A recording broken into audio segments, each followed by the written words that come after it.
He was a decorated Delta Force commander, turned single, dad turned legal advisor.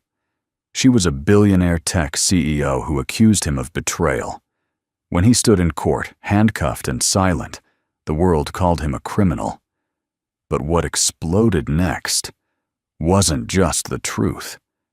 It was everything. How do you destroy a man who has nothing left to lose? Accept his honor. Stay until the end, because what happens in that courtroom will change the way you see justice forever. Boston Federal Courthouse 7:46 a.m. Winter frost coated the marble steps like a veil of silence before the storm. Inside the courtroom buzzed with the low murmur of reporters, attorneys, and onlookers who had begun gathering even before dawn. The case had made headlines for 3 straight days. Billionaire whistleblower scandal decorated veteran accused. From hero to hacker, Michael Carter on trial. Michael Carter stepped into the courtroom wearing a faded charcoal gray suit. Nothing flashy, just clean and sharp. His hands were cuffed loosely in front of him, but he walked tall, his posture straight as a rifle barrel. At 42, he still held the quiet command of a military man, chiseled jaw streaks of silver at his temples, and eyes like steel behind calm. He didn't look left or right. But as he passed the front rows, a flash of soft movement caught his eye. Daniel. His 10-year-old son sat beside Grace Mitchell, a young attorney with auburn hair pulled into a firm bun. The boy's lower lip trembled. Their eyes locked for a second. Michael gave the slightest nod, the kind of nod a father gives not to comfort, but to say, "Stand strong." Daniel bit his lip, trying not to cry. From the bench, Judge Howard Meacham tapped the gavel. All rise. The courtroom rose. Then she entered. Camille Donovan, the tech queen of the East Coast. Billionaire. CEO of Donovan Holdings. She strode down the aisle in a tailored navy pantsuit, heels clicking like a metronome of power. Her presence was magnetic and cold, like a polished blade. Blonde hair sharp at the shoulders, lips pressed in confidence. She didn't even glance at Michael. As she took the stand, her voice rang clear. The man sitting here today was once a trusted legal advisor in my company. He held my confidence. He was given access to classified data systems, and he betrayed that trust by stealing proprietary information and leaking it. Her manicured hand rose slowly, pointing toward Michael. That man is a criminal. A gasp rustled through the gallery. The media scribbled furiously. Camera shutters clicked. Michael didn't flinch. He stood as if she'd pointed at a wall. From the prosecution table, Assistant U.S. Attorney Marcus Reeves stood with the assurance of a man who believed the verdict was already sealed. Your Honor, we are prepared to proceed under the Computer Fraud and Abuse Act, Section 1030, unauthorized access of a protected system, and under the Economic Espionage Act. He paused for effect. This man copied over 700 gigabytes of internal encrypted files, including federal AI contracts and biometric research data, and attempted to disseminate them. Grace stood to object, but Judge Meacham raised a hand. Save it for pre-trial. Let the arraignment proceed. Michael was ushered forward. The clerk read the charges. Michael Carter. You are charged with 2 counts of computer fraud, 1 count of data, theft under federal jurisdiction, and obstruction of justice. How do you plead? Michael's voice was quiet, but it cut through the room like a scalpel. Not guilty, his words echoed. No theatrics, no fire, just certainty. Camille smirked, and for a second the room saw it not confidence, but something darker. The type of smile reserved for victors before the blood dries. Judge Meacham glanced over his glasses. Mr. Carter, you're a former military commander, is that correct? Michael nodded. Delta Force, 12 years active duty, honorable discharge, decorated. I received the Medal of Honor in 2011, Operation Falcon Wind. The judge's eyes lingered on him longer than necessary. A flicker of recognition passed between two men who had seen war in different forms. Michael was led back to the defendant's seat. In the gallery, Daniel couldn't hold it anymore. He burst out crying. Loud, raw. The sound pierced the cold formalism of the courtroom like a bullet through glass. Michael turned just slightly, his voice low but firm. Daniel. I'm okay. Grace placed a hand on the boy's shoulder, whispering something, trying to console him. But the damage had been done. Every camera had caught the moment the single dad, the crying child, the billionaire accuser. Reeves turned toward the media and whispered just loud enough to be heard. Sympathy doesn't make a man innocent. But deep down, he looked rattled. Michael didn't cry, didn't panic, didn't even blink. It was unsettling, because men who didn't blink were men who had nothing left to lose, or men who were holding something far more dangerous than anyone in that courtroom suspected. The truth. The judge reviewed the documents before him. Then, due to the severity of the charges and risk of federal breach, the court denies bail at this time. Mr. R. Carter will remain in federal custody until the evidentiary hearing. Gavel strike. Reporters exploded into motion. Microphones, shouts, flashes. Michael Carter was led away in cuffs, but he paused just for a moment at the courtroom doors. He turned his head to Camille Donovan, and though he said nothing, his eyes carried a message. This isn't over. Not by a long shot. Outside, the winter wind howled across Boston Harbor. Inside, the war for truth had just begun. 3 weeks earlier. Donovan Holdings, Internal Legal Affairs Office. Arlington, Virginia. Michael Carter leaned over a stack of internal audit files, the soft glow of his desk lamp casting deep shadows over his face. His sleeves were rolled up, his tie loosened.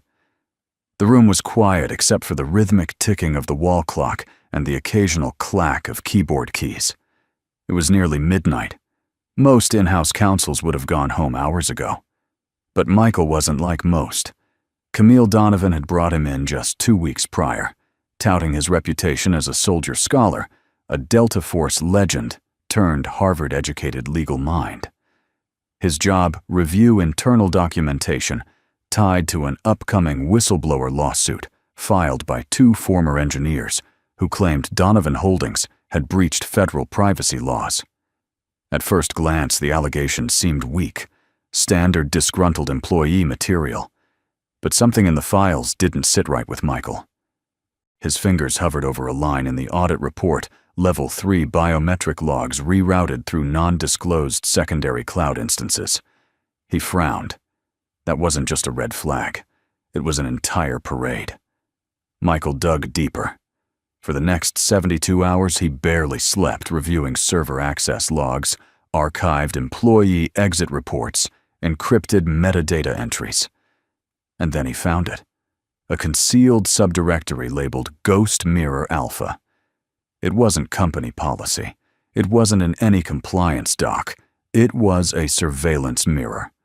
Donovan Holdings had secretly siphoned user biometric data, facial recognition scans, voice imprints, and even heartbeat patterns, rerouting them to a private system connected to a shell entity registered in the Cayman Islands.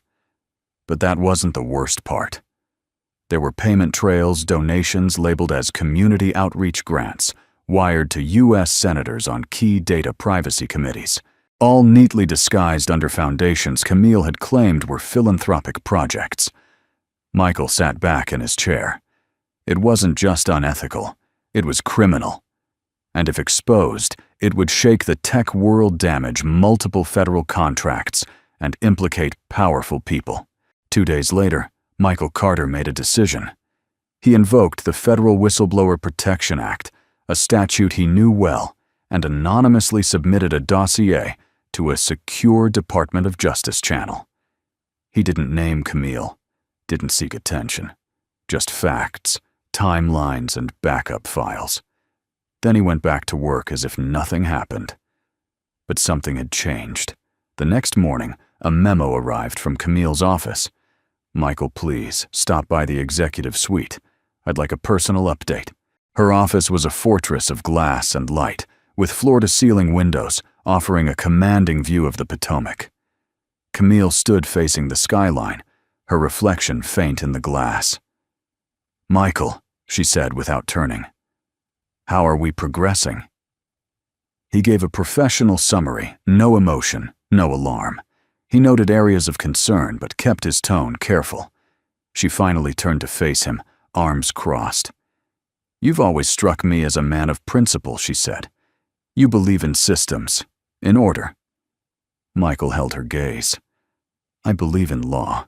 Camille smiled too softly. "And you think law is enough?" The air shifted. Michael replied calmly, "It has to be. Otherwise, we're all just powerful people doing whatever we want." Her smile vanished. That night, everything changed. Michael returned to his office to find the door ajar. Inside his desk had been accessed. His computer powered on. He checked his secure drive. The backups were gone. He immediately checked the master logs and froze. A new access log had been inserted, time-stamped exactly during his meeting with Camille. The log showed his account downloading proprietary encrypted files, the same ones connected to Donovan Holdings' AI development for Homeland Security. But he hadn't done it. Michael immediately knew what had happened. He had been set up. The next morning, his apartment was raided by federal agents. His laptop seized. His phone wiped. His DOJ communication vanished. They showed him a video, grainy security footage from inside Donovan's IT server room. A man resembling him, similar build jacket haircut, entered the restricted zone, plugged in a USB device, and extracted data. "Is this you?" the lead agent asked. Michael stared at the screen. It wasn't. But it was close enough to convince a jury. He didn't answer. The agent continued. "You're being charged under CFAA Title 18, Section 1030. You might want to start cooperating." But Michael Carter didn't plead. He didn't shout. He didn't even blink. Instead, he looked at the screen again. The truth he murmured always leaves a fingerprint. 2 hours later, he was booked into federal custody. Handcuffs, mugshot, DNA swab. In the hallway outside the booking room, Camille Donovan held a brief press conference. "The betrayal of someone I trusted so deeply has shaken me," she said, eyes glistening on cue. "But justice will prevail. We have the evidence." The cameras loved her. Inside his holding cell, Michael sat in silence. He didn't panic. He planned. He knew there were still redundancies. A mirror backup of Donovan's server cluster existed somewhere. He had helped draft the compliance guidelines for it. And one woman might just know where to find it, Grace Mitchell, a former student, a trusted mentee. And now, his last chance. Michael took a pencil and a piece of notepaper from the prison desk drawer. He began to write. "Grace, if you're reading this, it means you still believe in me. Find the Texas Auxiliary Data Center. There's a mirror server no one talks about. Look for the audit logs on Ghost Mirror." He folded the note, sealed it, and handed it to the guard for legal mail delivery. Then he sat back and waited. Not for mercy, but for the trap to turn. Federal Detention Center, South Boston. 2 days after the arraignment. The steel door closed behind him with a mechanical finality. Michael Carter sat alone in a windowless interview room, his wrists chained to the table. Overhead, a single fluorescent bulb hummed faintly. The chair beneath him creaked as he leaned forward, fingers interlaced, elbows resting on cold stainless steel. The silence was heavy, not oppressive, but deliberate. He didn't fear the silence. He trusted it.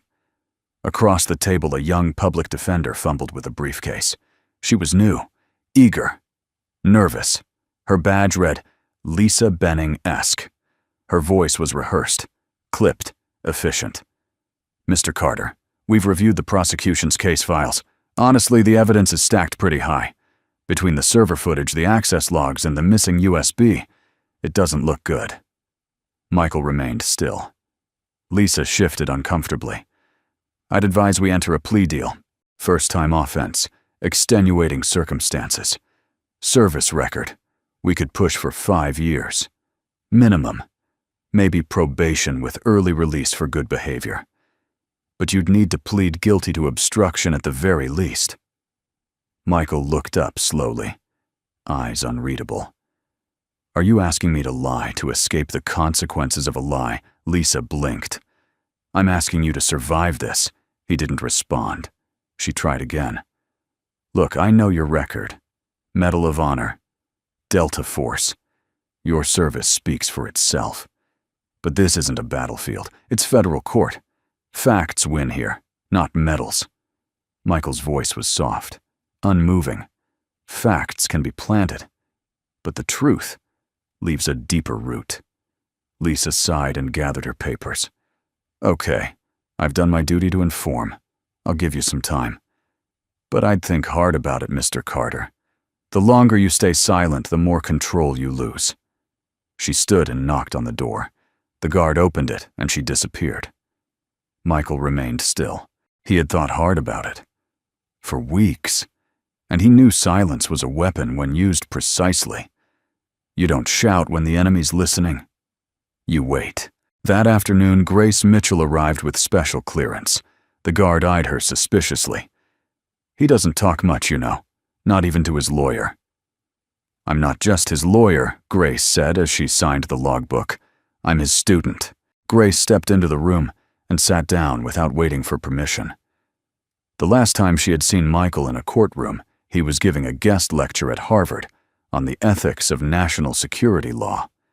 Now he wore prison orange and handcuffs, but his posture hadn't changed. Neither had his gaze. She didn't speak right away, just looked at him, studied him. Still choosing silence over strategy, she finally asked. Michael smiled faintly. Silence is a strategy. Grace leaned in. You're being crucified in the press. The DOJ is pushing for expedited prosecution. Camille's team is flooding social media with claims about your disloyalty. I need something, Michael. He tilted his head slightly. Tell me what you found, he said. Grace blinked. Me, I'm not the one in custody. Then you've been reading the wrong playbook. He reached slowly into his jumpsuit pocket and pulled out a folded note. Handwritten. Deliberate. He passed it across the table.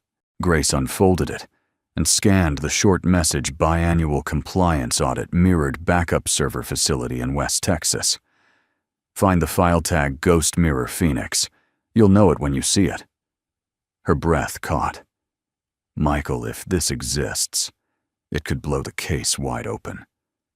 He nodded. Camille erased the local evidence, tampered with the logs, and planted a double. But the auxiliary mirror servers aren't on the internal Donovan Holdings grid. They were built for third-party litigation firewalled by an outside contractor. She forgot they exist. Grace's mind raced. Do you think they're intact?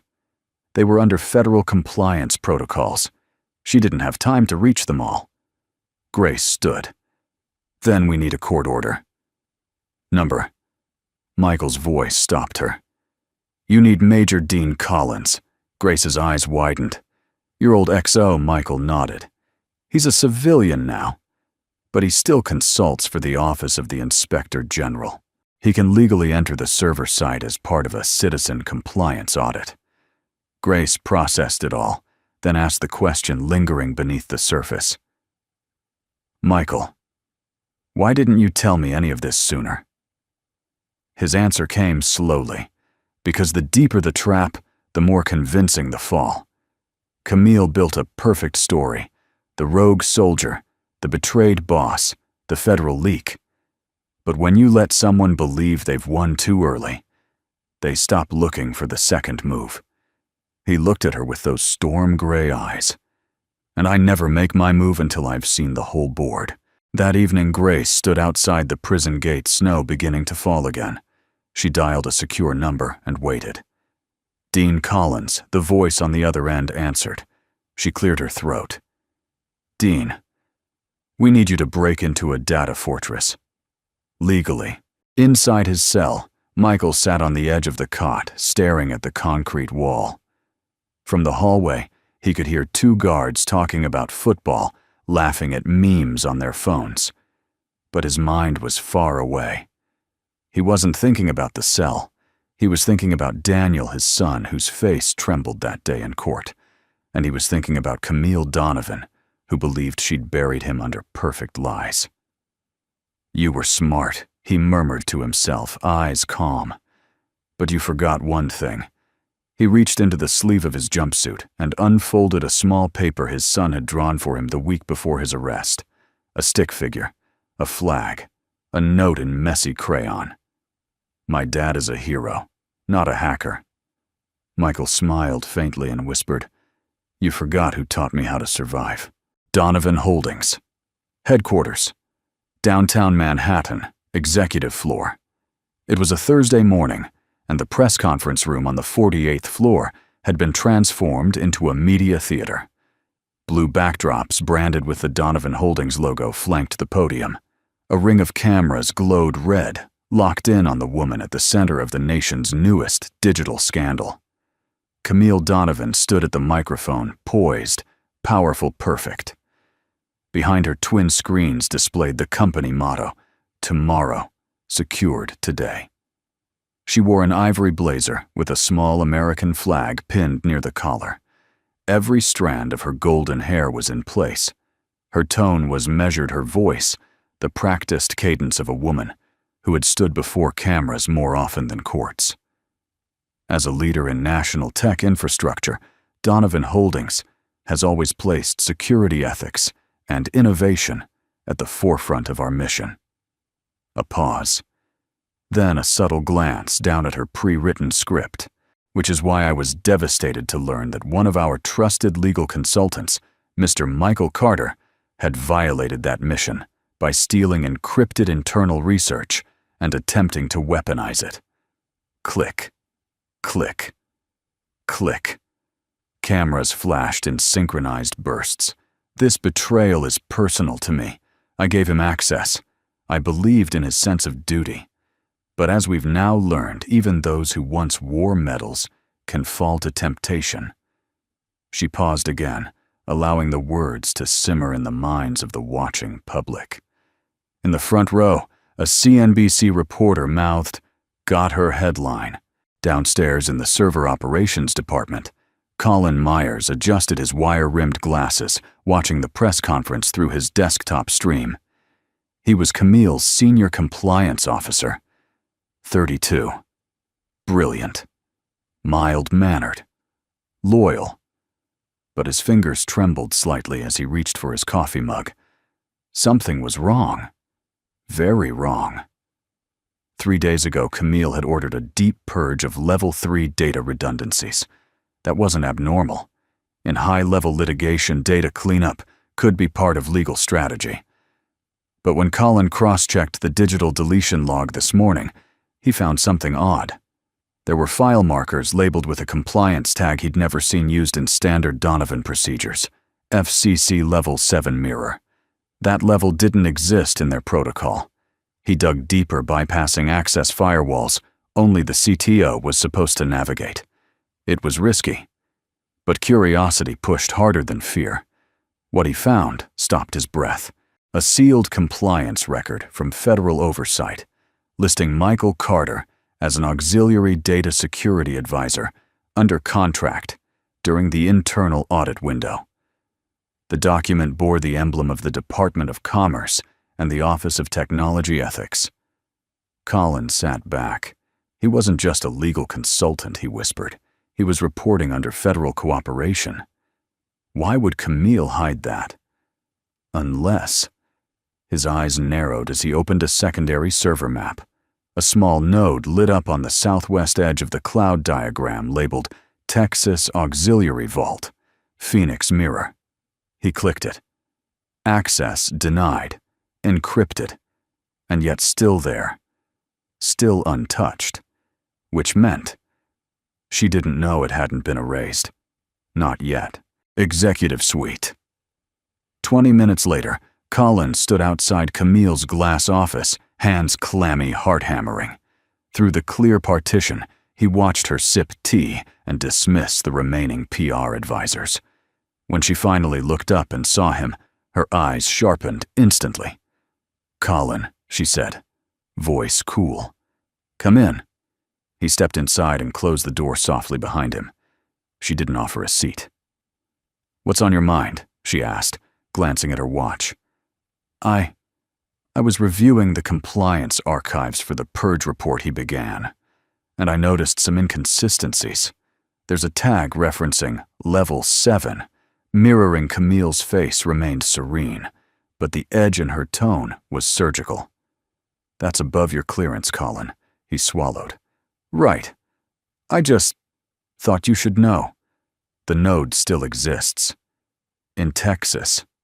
Silence. Then Camille stood slowly. She moved toward him, not quickly but deliberately. He resisted the instinct to step back. She stopped inches away. "Colin," she said, her voice dropping to a near whisper. "You've been with me for how long now?" 6 years, he replied quietly. "And you've seen how quickly a good company can be destroyed by bad press, by misunderstood intentions." He nodded hesitantly. Her smile was tight. "Then let me give you a piece of advice. In business, curiosity is a virtue, but timing is everything." She patted his shoulder. Then her expression hardened. "Don't access that server again." Colin stood frozen. She turned away, already dialing her phone. That night, Colin couldn't sleep. He stared at his ceiling, Camille's words echoing in his head. The look in her eyes, the warning behind the smile. He knew too much. And the mirror server Ghost Mirror Phoenix still held the truth. If it was accessed and leaked to the feds, it would not only exonerate Michael Carter, it would implicate Camille in obstruction, tampering, and possibly treason-level offenses if federal contracts were involved. He sat up in bed, heart pounding. He had to make a choice. The next morning, Colin returned to the office. But before entering the main building, he did something he'd never done before. He pulled out his phone and began recording. Every meeting, every hallway conversation, every instruction from Camille or her team. Not because he was brave, because he was terrified. Terrified that if the story came out, they'd find a way to pin it on him. So he whispered into the voice note, "Camille Donovan knows about Ghost Mirror." She ordered a deep purge. Michael Carter wasn't stealing data. He was auditing it under federal protection. "I'm scared. But if something happens to me, this file proves it wasn't an accident." He hit save.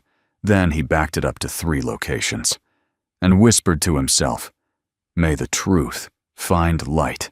Boston Federal Courthouse, Monday, 9:00 a.m. The courtroom buzzed with low tension like the static before a lightning strike. Outside, news vans clogged the sidewalks. Inside, every seat was filled.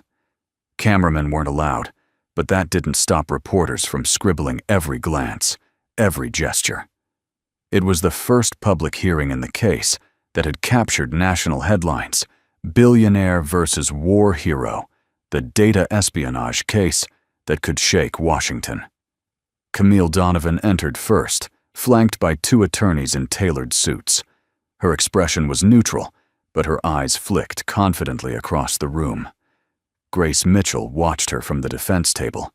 She had her notes neatly organized, but her jaw was tight. Next came Michael, escorted by U.S. Marshals wearing a simple charcoal gray suit, not the bright orange jumpsuit the public expected. He had insisted on wearing civilian clothes for this hearing, and the court had granted it. He walked calmly, even as cameras clicked through the small windows of the door behind him. A few gasps rose in the gallery, not from his fame, but from the way he carried himself. Like a man who knew the weight of silence. Like a man who had worn it through war. He nodded once to Grace, then took his seat without speaking. Judge Howard Meacham entered moments later, a former Navy JAG officer turned federal judge. His presence commanded attention. He glanced over the documents before him, then raised his eyes.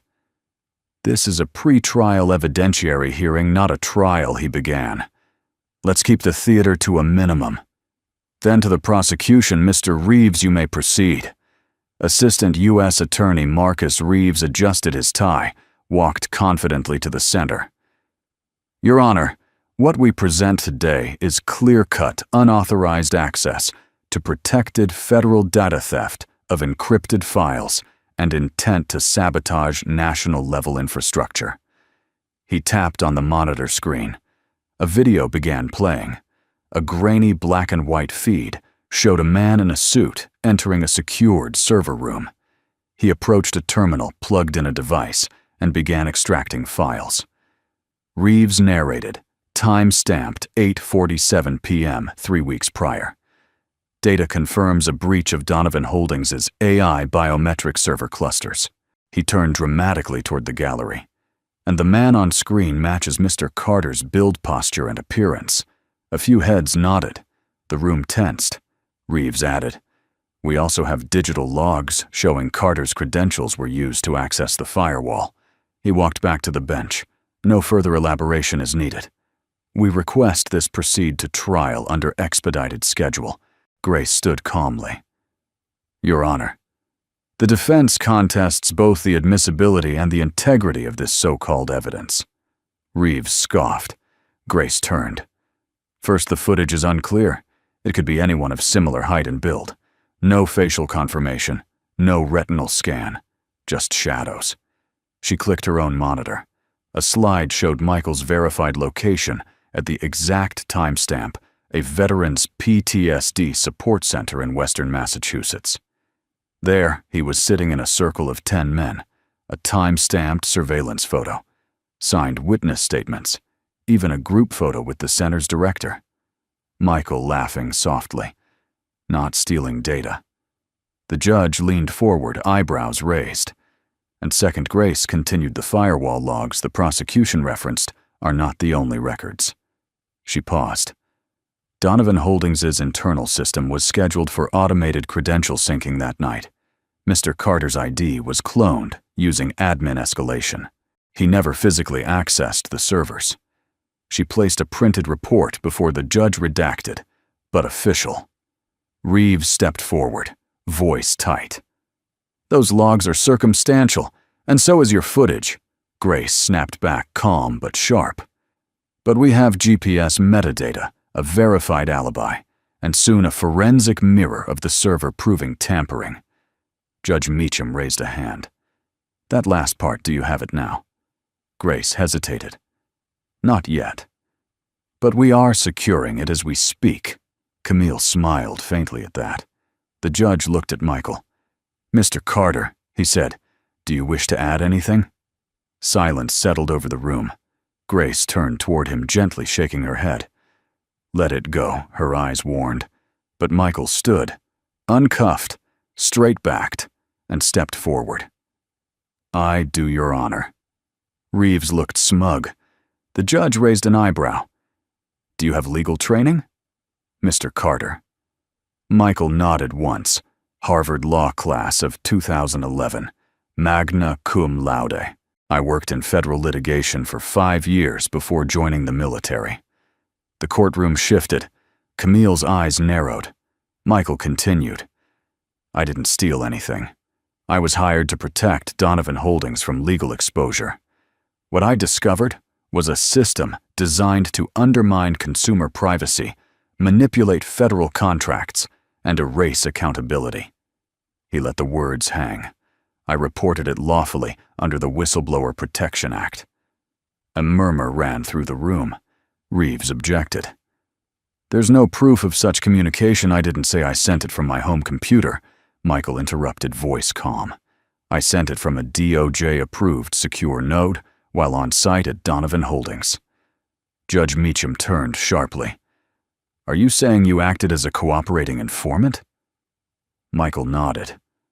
"And you can prove this?" "I can," Michael said. "But not yet." because I knew I'd be framed the moment Camille realized what I had uncovered. He looked directly at Camille now, and I needed her to show her hand before I showed mine. The room froze. It wasn't theatrics. It was strategy. The judge leaned back, clearly absorbing the shift in tone. "Very well," he said slowly. "In light of the new evidence and testimony, I'm denying the motion for expedited trial. The defense will have 7 days to present their mirrored server logs, and the court will reassess admissibility at that time." Gavel. Camille stood abruptly. Her lawyers flanked her, whispering urgently. She didn't speak, but her jaw clenched. Across the room, Grace turned to Michael, stunned. "You just put a target on your back," she whispered. Michael looked straight ahead. "Good. That means she'll come at me full force. And when she does, she'll miss what's behind her." West Texas, outskirts of El Paso. Friday, 11:17 a.m. The sun beat down harshly on the metal roof of the unmarked warehouse, a squat, nondescript structure nestled between an abandoned rail line and a chain of auto salvage yards. To anyone passing by, it looked like a storage unit long forgotten. But inside, in a climate-controlled server vault, lay the mirror node known in internal logs as Ghost Mirror Phoenix. Major Dean Collins adjusted his worn baseball cap, then pressed his DOJ-issued ID badge to the scanner. The door hissed open with a pneumatic sigh. "Still smells like secrecy," he muttered. Collins had seen his share of classified bunkers during his time with Delta Force. But this one wasn't military. It was private sector shadow operations funded by federal tech contracts, but rarely touched by federal oversight. Until now. A soft chime confirmed access. The internal console blinked to life. Grace Mitchell stood beside him, her usually calm demeanor replaced by visible tension. Her blazer was dusty from the long drive, and her heels were wholly unsuited for West Texas terrain. But her mind was razor sharp. "Are you sure this is the one?" she asked. Collins nodded. Michael doesn't guess. If he said Phoenix holds the key, it holds the key. Grace exhaled and stepped up to the command interface. Using credentials Collins had secured under a compliance audit clause, they navigated through the directory structure. Encrypted archives, old internal backups, compliance snapshots, and, finally, Donovan, core, internal, audit, fraud review, red flag set, access request, encrypted authorization required. Trace warning. Attempting to bypass security may alert server owner. Grace glanced at Collins. "If we open this, Camille may know we did." He didn't hesitate. "Let her know. The storm's already coming." She entered the master compliance override key, a one-time passphrase Michael had included in the letter she'd received 2 chapters ago. The screen flashed once. Access granted. There it was. A hidden folder. Timestamps matching the exact hour of the alleged theft. Inside surveillance logs. Audio transcripts. Security badge forgeries. Then the final file, a video recording from Camille's executive suite. Grace clicked play. The screen showed Camille Donovan sitting behind her desk, phone pressed to her ear. "I don't care if he was Delta Force or the damn Pope," she hissed. "Carter has federal ties. I told you to wipe him clean. I want his access logs rewritten, the footage replaced, and that USB planted. We'll pin it all on him and make him look like a rogue idealist." She paused. "And leak that Medal of Honor bit. The public loves a fall from grace story." Then she ended the call and looked at someone off screen. Once this goes to trial, he'll be buried under so much fabricated evidence, even God couldn't pull him out. Grace's jaw clenched. Collins muttered, "That's obstruction. That's conspiracy. That's a one-way ticket to federal prison." But Grace wasn't smiling, because the next screen blinked with a notification: remote admin access request. Active someone's trying to access the server, she said. Camille knew. They had minutes, maybe less. Grace pulled a flash drive from her briefcase and jammed it into the console. She began encrypting the video files and compliance logs. Colin scanned the hallway through a side monitor. 2 black SUVs had just pulled into the lot. Extraction? Now he barked. "We've got company." Grace ripped the drive free just as the internal lights dimmed a forced system lockdown. But she had what they needed: the truth. They bolted from the server room, slipping out a back service exit, just as 2 men in black suits entered the building's front. Boston, Federal Detention Center, Saturday, 9:05 a.m. Michael Carter sat across from Grace again, the visitation window between them barely filtering the urgency in her voice. "We got it," she whispered. "Video logs and timestamps, all of it. And it's worse than we imagined." Michael didn't react, didn't blink. He just closed his eyes for half a second, the closest thing to a prayer the man had ever allowed himself in custody. Then he opened them. "Good," he said. Grace slid a small legal envelope across the gap in the window slot. "You need to read this tonight." "It's Colin." Michael's brow furrowed. Grace explained he came forward. "He's been recording internal conversations. He's scared, but he's willing to testify. He believes Camille's going to cut him loose or worse." Michael's voice was low, calculated. "Protect him. Get him placed under whistleblower protection before she finds out." Grace nodded. "Already requested." Michael looked at her with gratitude, the kind that didn't need words. Then his expression shifted darker. "She's not done. She's going to come harder now." Grace leaned forward. "She doesn't know you're holding the real evidence, does she?" Michael shook his head. "Not yet. Sometimes the only way to take down a queen is to let her think she's already won." Donovan Holdings, Executive Lounge, Sunday, 13 p.m. Camille sipped her wine, slowly, eyes on the news. The headline read, "Federal hearing, delayed.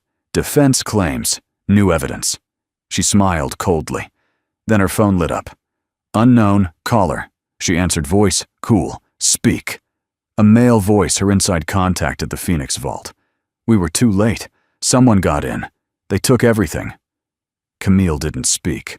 Her fingers tightened around the glass until it cracked. Then she whispered, "Find out who helped them. And make sure they don't live long enough to testify." Boston, Federal Detention Center. Tuesday, 8:03 p.m. The rain hadn't stopped all day. It tapped against the narrow window of the visitor room like a metronome of tension. Michael Carter sat on one side of the glass posture, straight eyes clear. He didn't blink when the door opened. Colin Myers stepped inside. His khakis were wrinkled. His ID badge was gone. The man who once held an executive office now moved like a ghost. Shoulders hunched, glancing behind him before the guard shut the door. Michael studied him carefully. "You came," he said. Colin exhaled as he sat down. "I almost didn't."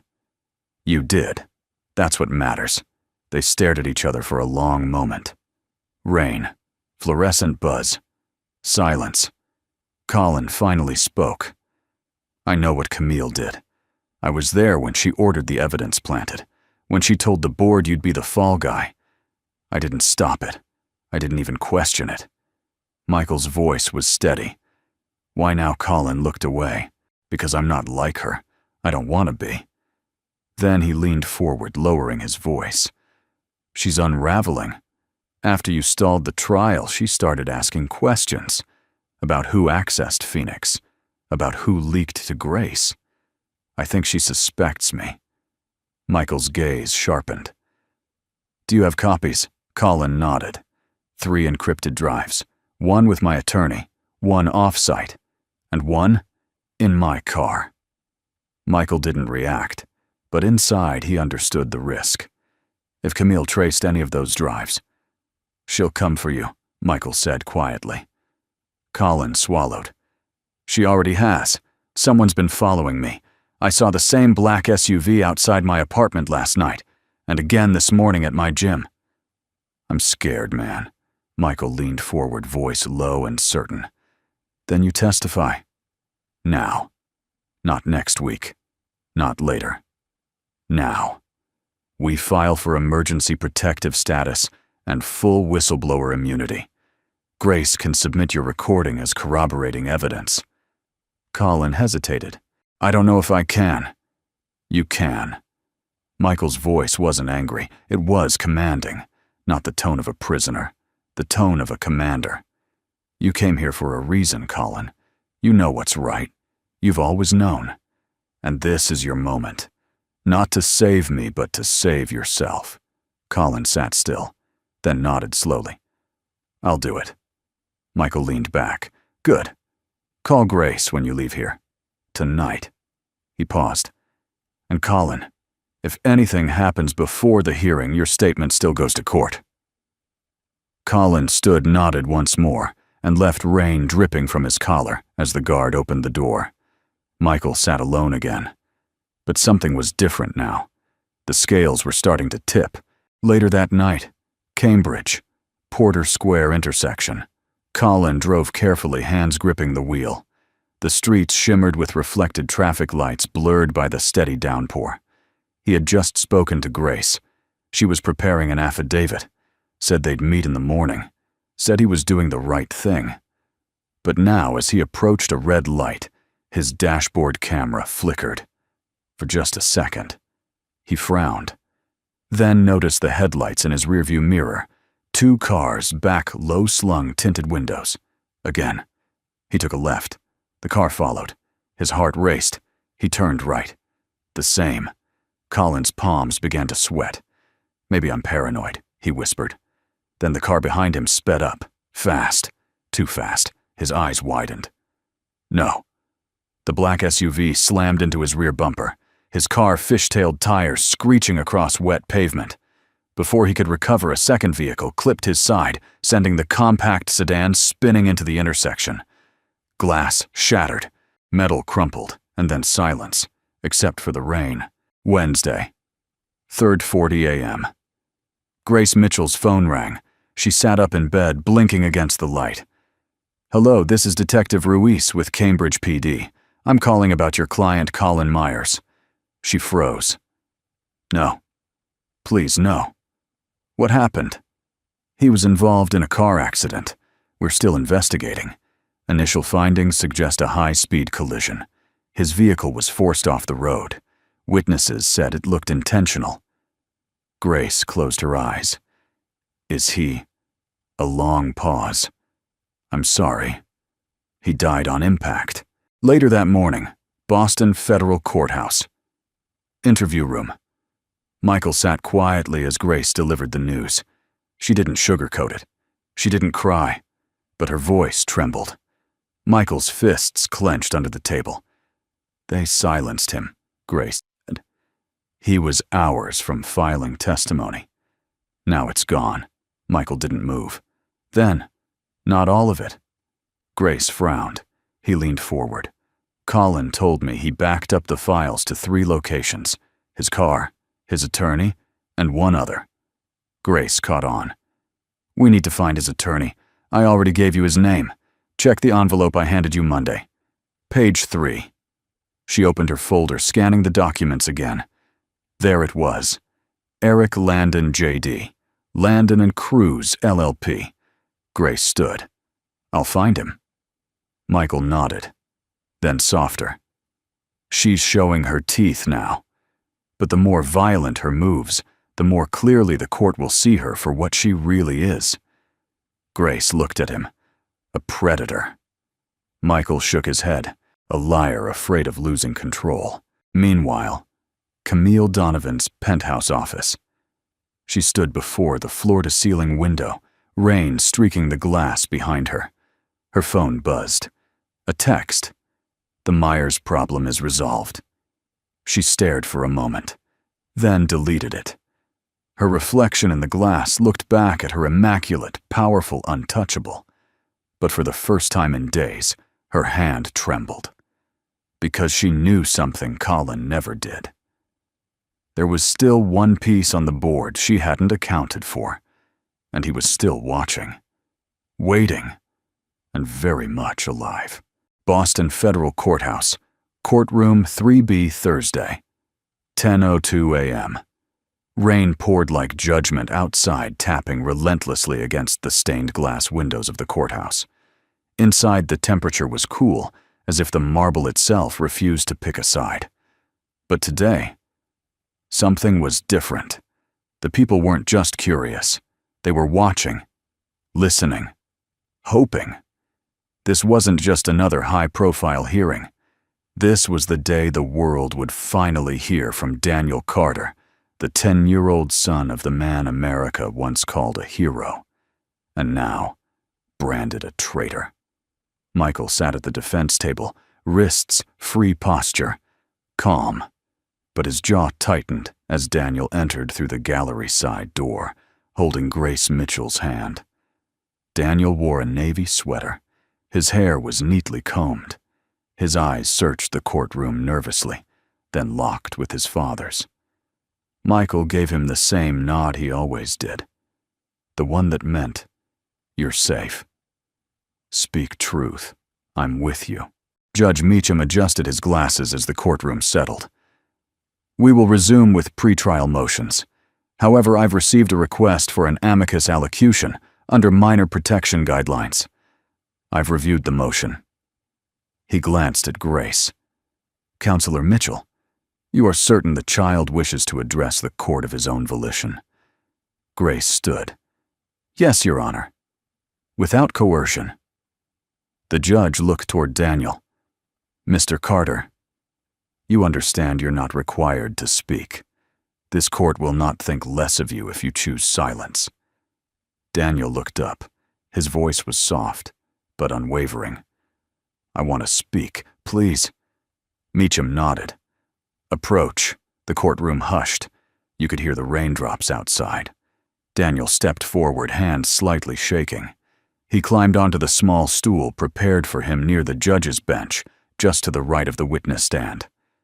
Grace remained beside him, offering only presence, not instruction. The judge leaned in. "You may proceed."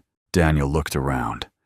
First at the attorneys, then the gallery, then at Camille Donovan. She gave him a brief, calculated smile. Daniel's face didn't change. Then he turned to the judge. "Everyone says my dad is a criminal, that he stole things, that he lied." He took a deep breath. "But they don't know him like I do." Michael closed his eyes for a moment. Daniel continued. "He doesn't yell. He doesn't cheat. He doesn't even let me win at chess unless I earn it." Some in the courtroom chuckled softly. "He reads to me every night. And when Mom died, he told me something I never forgot."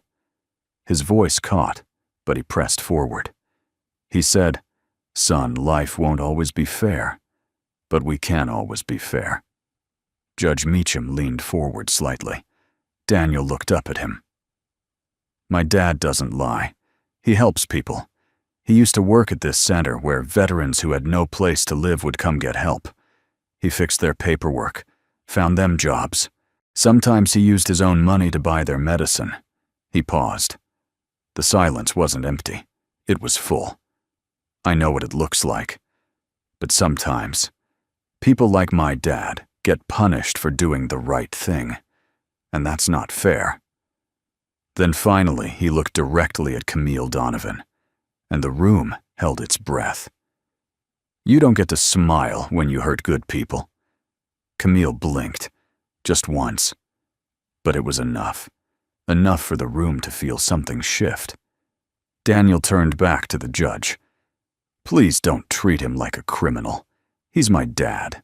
He's not perfect. But he's the bravest person I know. And he would never ever do what they said." He stepped down, and for one moment as he walked back to his seat, the courtroom stood still. Even Camille, even Reeves, the lead prosecutor, even the judge. 30 minutes later, the hearing resumed. But the tension had changed. When the prosecution presented a motion to suppress defense evidence on chain of custody grounds, Judge Meacham raised an eyebrow. The defense claims to have secured a mirror server log detailing evidence fabrication. Until this court has had time to review that file's metadata, I will not entertain motions to suppress." Reeves protested. "Your Honor, this child's statement." Meacham raised his voice for the first time in the trial. "That child's statement, Mr. Reeves, wasn't evidence.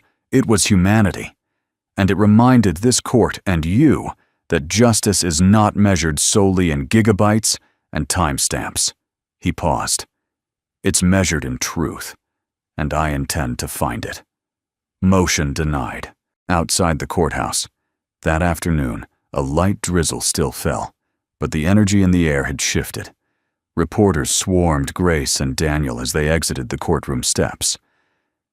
"Daniel, do you think your dad is innocent?"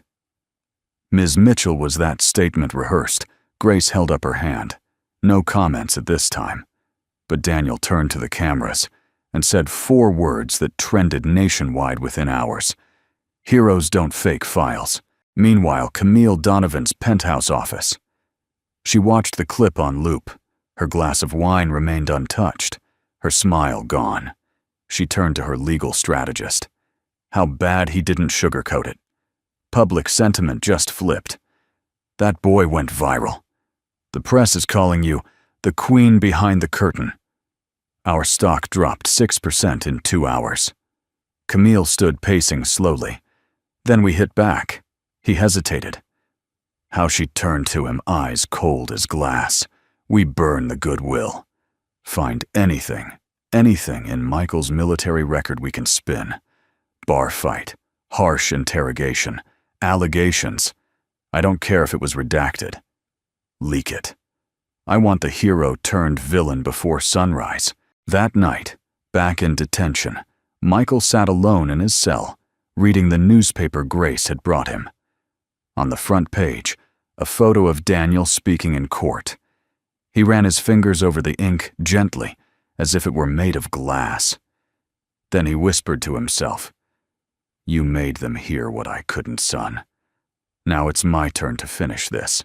Boston, Donovan Holdings, Crisis Command Room.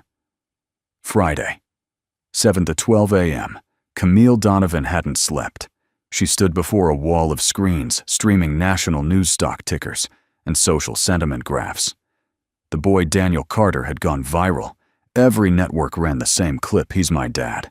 He's not perfect, but he's the bravest person I know." A child's truth had cracked her carefully engineered narrative, and now the bleeding had begun. Stock shares dropped 11% overnight. One major investor paused funding. A Department of Commerce rep scheduled an audit pending whistleblower activity. Camille's hands trembled as she sipped black coffee. Across from her, her head of crisis, PR Melanie Scott, spoke cautiously. "We need to preempt the emotional momentum, reframe the story, shift focus. Maybe dig into Carter's military past." Camille's gaze snapped to her. "Do it. Make it dirty if you have to. I want headlines, allegations, chaos. But what if it backfires?" Camille's voice dropped to a whisper. "Then we bury him so deep the world forgets he ever wore a uniform." Meanwhile, Grace Mitchell's law office. Friday, 8:03 a.m. Grace clicked through a secured virtual drive with trembling fingers. Eric Landon Collins, private attorney, had finally decrypted the final backup. Inside were dozens of files, email threads, audio clips, metadata logs, and most importantly, a forensic snapshot of Camille's system logs, clearly showing administrator-level logins initiating a falsified data transfer under Michael's ID. Grace exhaled sharply. It's real. She opened the matching system logs from the Phoenix server Michael had instructed her to retrieve. The timestamps matched, down to the second. And then the final nail. A line of code. Admin CMD create fake log. Frame McCarter. Even the file name was damning. Grace grabbed her phone. Boston Federal Courthouse. Same day. Emergency filing. Defense submission. Judge Meacham scanned the documents submitted by Grace and her team. At his side, a digital forensics expert from the Department of Justice reviewed the data live on screen. Every file matched DOJ protocol. Chain of custody confirmed. No alterations. The evidence was airtight. The judge leaned back, face grim. Then he said flatly, "Summon the prosecution. We're reopening the motion docket. Newsroom, CNN National Desk. Friday, 2:14 p.m. Breaking news. Defense unveils explosive evidence suggesting fabrication by Donovan Holdings execs. Whistleblower testimony and forensic logs appear to confirm that Michael Carter was framed in what legal experts are calling one of the largest corporate data manipulation scandals in recent history. Clips of Camille's earlier press conferences played side by side with her now contradicted statements. On social media, the hashtag began trending worldwide. Justice for Carter, and then a second unexpected blow. Grace had submitted one final piece to the court, a letter from the Pentagon, signed by General Dana Brooks, U.S. Army. Grace had pulled every favor she had, and it worked. The document was read aloud in court. Captain Michael Carter served with distinction as a Delta Force commander. In 2011, during Operation Falcon Wind, he led a recovery mission that rescued 14 wounded soldiers under heavy fire. For this, he was awarded the Medal of Honor. He remains one of the most decorated veterans in our program. General Dana Brooks, the courtroom had gone silent. Even the prosecution didn't object, because they couldn't. Camille Donovan's office. 4:22 p.m. She stood still, eyes glued to the television, mouth slightly open. Then cut the stream. Her assistant hesitated. Camille turned sharply. I said, "Cut it." The screen went dark. That evening, Federal Detention Center Grace entered the visitor room and slid a folder toward Michael. He didn't open it, just waited. She smiled. "You're not a defendant anymore. As of this morning, the Department of Justice has suspended all charges pending further investigation." Michael exhaled slow and deep. Grace continued, voice softer. "The court's reviewing a formal motion to vacate the indictment. You'll be free by Monday." Michael finally opened the folder. The first page was a news headline. Hero or hacker. America learns the truth about Michael Carter. Below was a photo of him younger in uniform holding a flag beside the soldiers he saved. Michael's voice was steady. "I didn't want vindication. I wanted them to stop her." Grace nodded. "It's not over. But the court sees her now, and the world sees you." He looked down. "They see my son." Grace paused, then leaned forward. He gave the speech of a lifetime. Michael's eyes warmed. He reminded them what truth sounds like. That night, Camille's private jet hangar, 9:41 p.m. 2 black SUVs pulled in. Her legal team emerged. They moved briskly. Camille boarded first heels, clicking expression unreadable. She clutched a leather folder filled with offshore transfer documents and non-disclosure settlements. But as she reached the cabin stairs, blue and red lights flashed. A voice called out Camille Donovan. Step away from the aircraft. Hands visible. U.S. Marshals. A female agent approached, badge raised. "You're under arrest for obstruction of justice, tampering with evidence, and conspiracy to defraud the U.S. government." Camille froze. For a moment the mask cracked. Just a flicker. Then she turned and smiled. "Took you long enough." Boston Federal Courthouse. Main trial room. Monday, 9:32 a.m. No cameras were allowed inside, but that didn't matter, because the world was already watching. Journalists lined the marble halls. Cable vans jammed the courthouse perimeter. Inside, not a single seat remained unclaimed. Even the bailiffs stood straighter, aware they were witnessing the moment history might change direction. Michael Carter walked into the courtroom wearing a black suit with no tie. His Medal of Honor pin gleamed subtly under the lapel, not as decoration but as memory. He took his seat beside Grace, who whispered, "You sure about this?" He nodded. "It's time."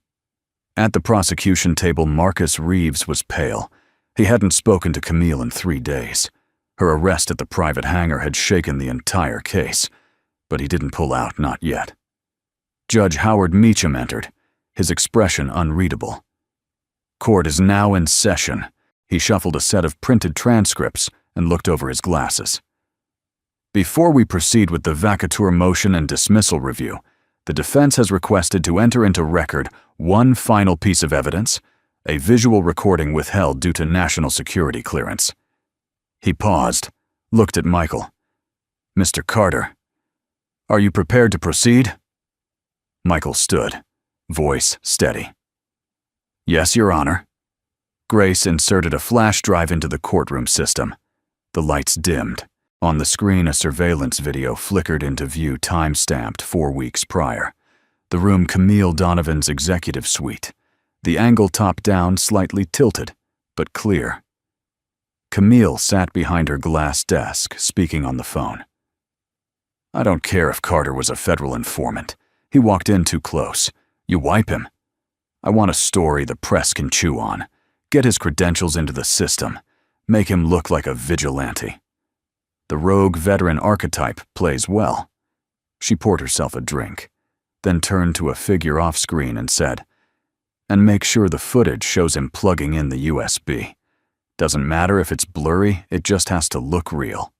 Static. Then another scene. Camille again, this time laughing.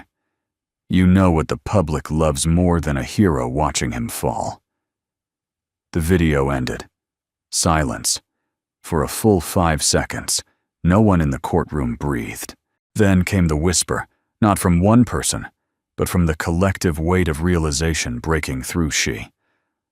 Lied. Reeves stood shakily. Your Honor, the prosecution was not aware. Judge Meacham raised his hand sharply. You were obligated to be aware, Mr. Reeves. The DOJ has now confirmed Michael Carter's protected whistleblower status at the time of the alleged incident. The forensic logs and this recording establish a deliberate orchestrated campaign to fabricate evidence, mislead the court, and endanger a federal informant. He turned to the gallery. This is not a courtroom drama. This is real. This is why the law exists, to protect truth from power.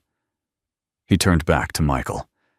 Mr. Carter, on behalf of this bench, and as a former officer in this nation's armed forces, I apologize. A hush swept the room. Michael didn't blink. He simply nodded once. Judge Meacham lifted his gavel. The indictment against Michael Carter is hereby vacated. All charges dismissed with prejudice. Further, this court is issuing a formal referral to the DOJ for criminal investigation into Camille Donovan and any co-conspirators identified through subsequent discovery. The gavel struck. The courtroom erupted. Some cheered. Some wept. Most simply stood silent, overwhelmed. Michael remained seated. Grace leaned over, voice barely audible over the commotion. It's over, Michael corrected her quietly. No, it just begins now. Outside, courthouse steps. A sea of reporters swarmed the exit. Michael exited flanked by Grace, 2 U.S. Marshals, and to the surprise of everyone, General Dana Brooks herself. Dressed in full uniform, 4 stars across her shoulders, she stepped forward before the cameras. Today, America remembers what it means to honor not just the uniform, but the values behind it. Michael Carter is not only innocent, he is a patriot, a protector, and he represents what our legal system must uphold, the dignity of truth. She turned to him, offered a crisp salute. Michael paused, then returned it, slow and full. The cameras caught it all. Across the country, living rooms, diners, military halls, veterans stood. Fathers cried. Mothers hugged their sons a little tighter. A generation that once felt forgotten suddenly remembered. That maybe justice still meant something. That evening, Camille's holding cell. She sat alone, staring at the floor. No legal team, no phone calls, no mirrors. Just the echo of her own voice from the video looped in her mind. The public loves to watch a hero fall. She smiled bitterly, but they love a comeback more. Meanwhile, Michael Carter's modest apartment, Daniel slept soundly in the next room, cradling a teddy bear that had somehow survived everything. Michael sat on the couch, still in his suit, staring out the window at the rain that had finally stopped. Grace knocked once before stepping inside. She carried 2 cups of coffee and something else, an envelope. He raised an eyebrow. She handed it to him. From the Office of the Inspector General.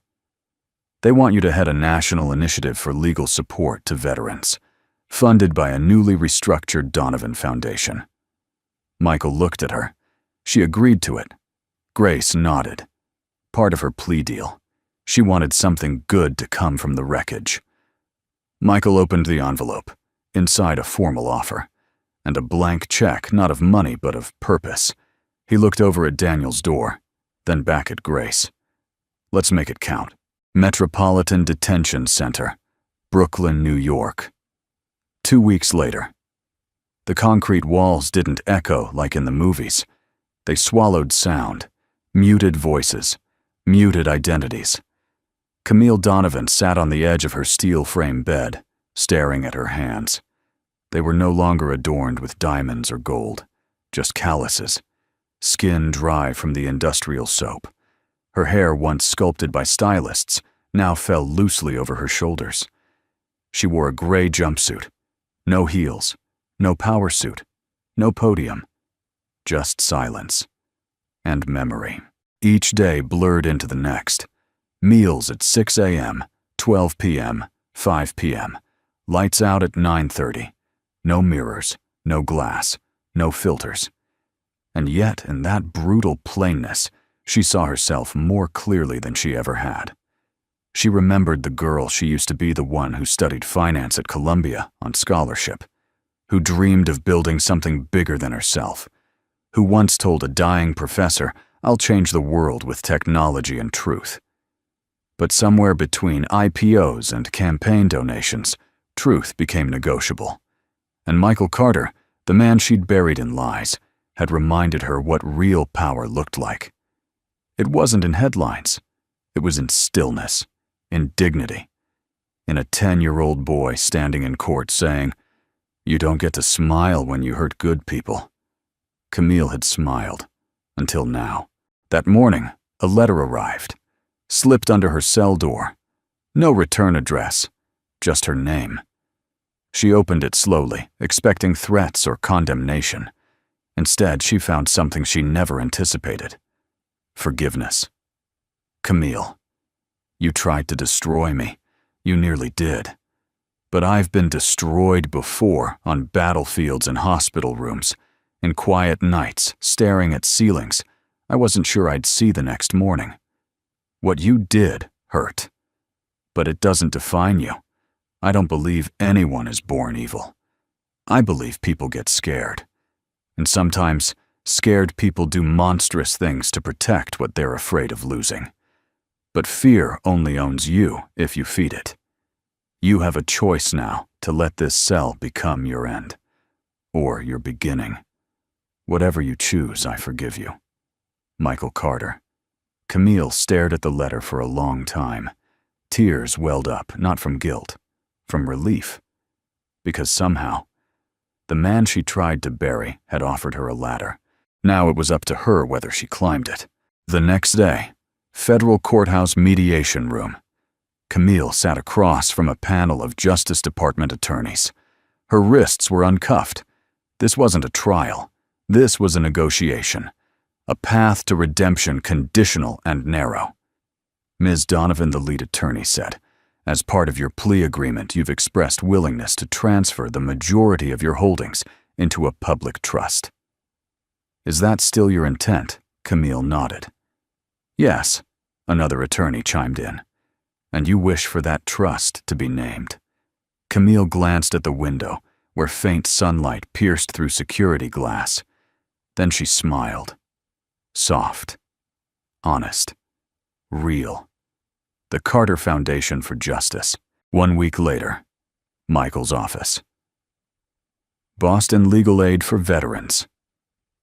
The once empty office now buzzed with quiet life. Desks, volunteers, and even a few local law students helping process paperwork for homeless veterans. Michael stood at the center of it, watching with quiet pride. Daniel was in the next room drawing. Grace walked in with 2 coffees. "Big day," she said, handing him one. Michael raised an eyebrow. "Since when does launching a national foundation count as big?" She laughed. "It's your name on the banner." He shook his head. "It's Daniel's courage, your brilliance, Colin's sacrifice, and Camille's awakening." Grace nodded, her smile fading slightly. "You really believe she's changed?" Michael looked toward the window as the flag outside caught the breeze. "I believe broken people can still build something beautiful, if they start with honesty." Grace looked at him, then softly asked, "And you? What are you building now?" Michael turned back to her and smiled. "Hope." Later, that night, on Camille's prison bunk, she sat alone again, but not as a victim, as a builder.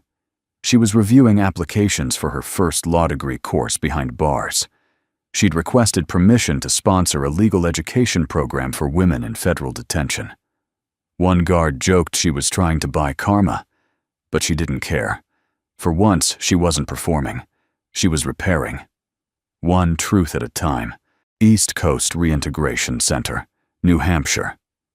3 months later. Winter was beginning to melt. Patches of snow clung to the corners of buildings, but sunlight now poured through like a quiet invitation. Camille Donovan stepped through the automatic doors of the Reintegration Center, wearing civilian clothes for the first time in 87 days. No cameras, no entourage, just freedom, fragile, conditional, but real. Her sentence had been commuted after she surrendered 92% of her holdings to establish the Carter Donovan Foundation. She had spent the last few months under monitored work release, quietly building legal access programs for underrepresented communities. It wasn't glamorous, but it was real. And today was different. Because today she was walking into a room where she knew the air would be heavy, not with power, but with reckoning. Across town, the Carter Center for Legal Justice. Same hour. Michael Carter stood in front of a group of new volunteers, law students, military spouses, and retired veterans. He was explaining intake procedures and pro bono eligibility when Grace entered the back of the room and nodded slightly. Michael excused himself. "Give me 5 minutes," he told the group. He stepped into the hallway. Grace's voice was calm. "She's here." Michael didn't blink. "Bring her in." 5 minutes later. In his office, Camille stepped inside slowly. She wore a navy coat, minimal makeup, hair tied back, eyes softer than he remembered. Michael stood by the window, hands in his pockets. They didn't speak at first. Just stood in silence, the kind that wasn't awkward, but earned. Finally, Camille spoke. "You didn't have to see me. I wouldn't have blamed you if you didn't." Michael turned. "I needed to." Camille nodded. Her voice wavered. "I came to say I'm sorry. For everything. For trying to destroy your life. For hurting your son. For forgetting what truth was." Michael stepped forward slowly. "Why now?" She took a breath. "Because the world gave me consequences. But you gave me the chance to rebuild." She reached into her coat pocket and handed him a folded paper. It was a proposal. "I've been working on a curriculum, legal training simplified for women in transitional housing, and minimum security release. I want the foundation to sponsor it." Michael unfolded the paper and read silently, thoughtfully. It wasn't perfect, but it was sincere. "You want to teach law to women who once thought it only existed to punish them." Camille smiled a real smile. "I want to remind them it can protect them too." Michael set the paper down.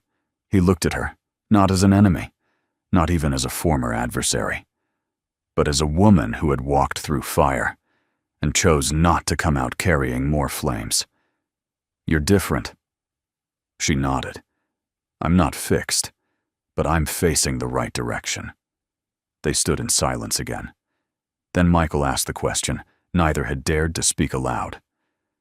Why did you do it? Camille sat down slowly. Because I was afraid of losing power, of losing control.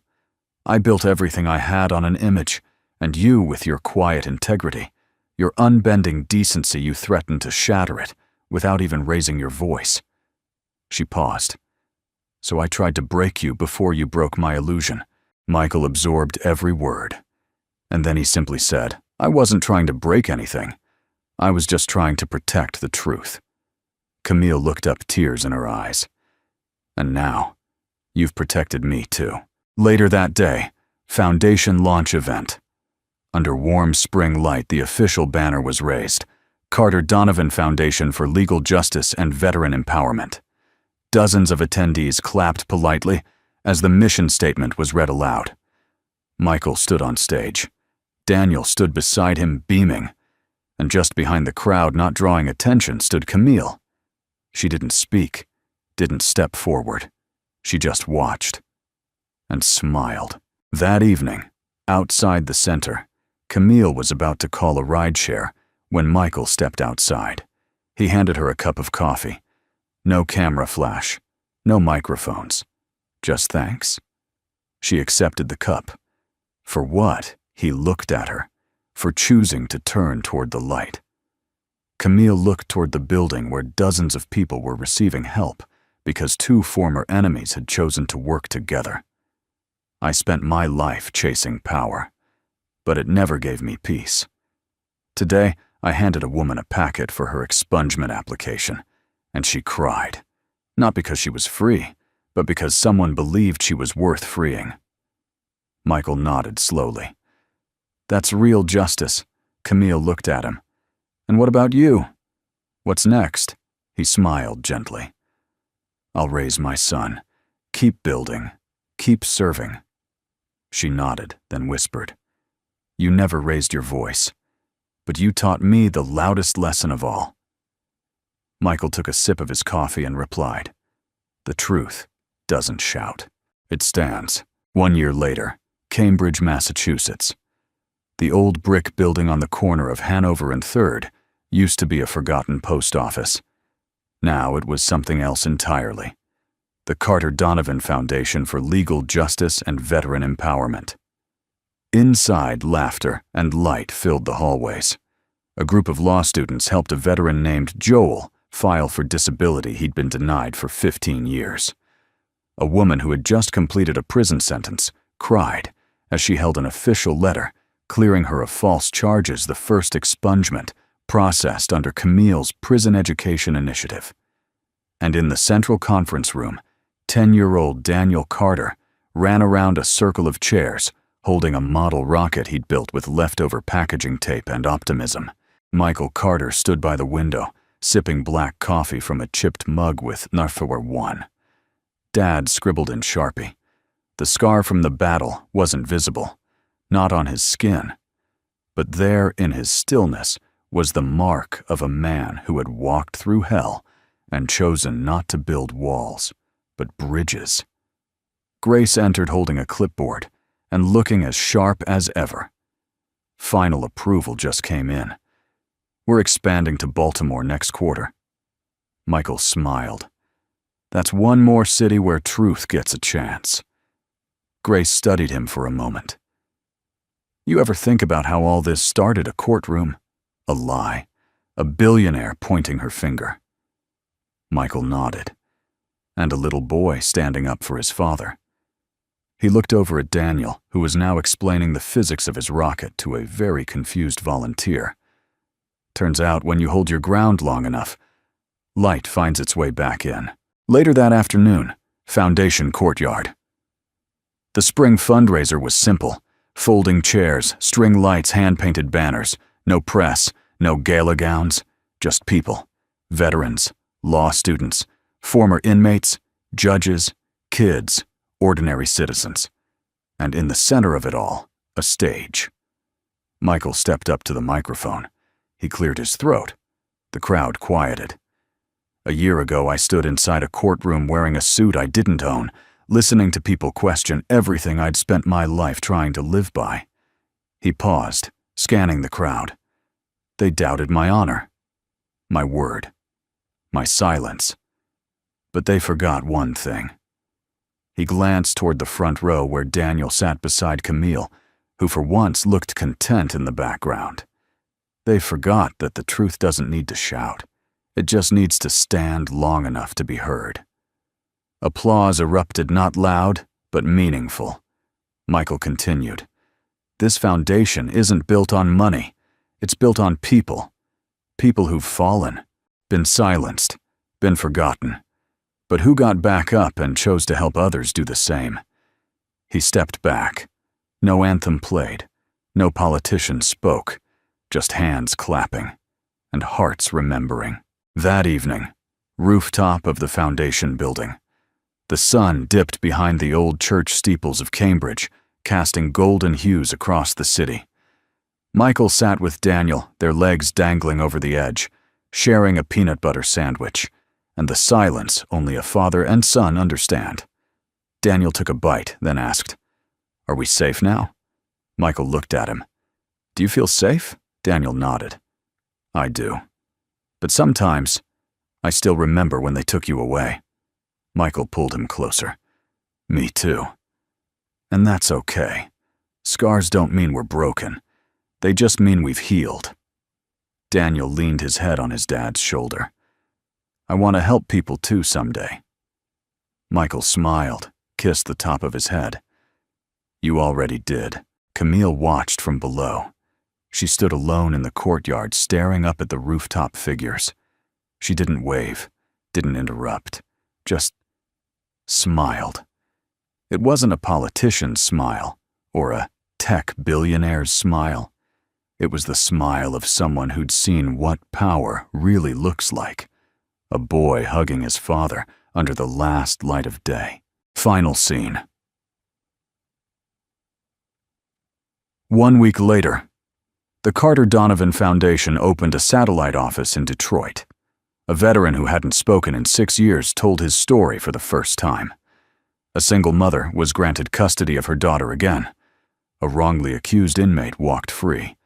And in every office, on every wall, was the same framed quote, handwritten by Michael Carter. Himself, honor isn't something the world gives you. It's what you keep when the world tries to take everything else. Final shot.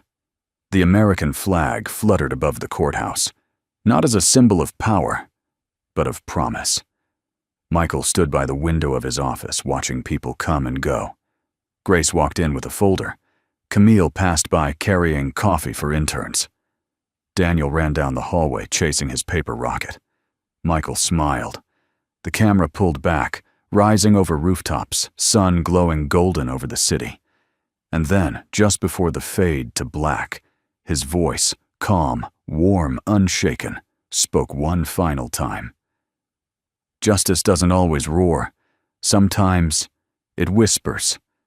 And sometimes it returns like light when you believe long enough in the dark. Fade out. Music swells. Soft American hopeful. End credits roll. We'd love to know where in the world are you watching from. Drop us a comment and share a little about your corner of the world. Your stories mean just as much as the ones we tell. If this story moved you or gave you something to think about, consider subscribing to Soul Moments Story, where every story is a quiet reminder that courage, kindness, and truth still matter. Thank you for spending time with us today. We're truly grateful you're here.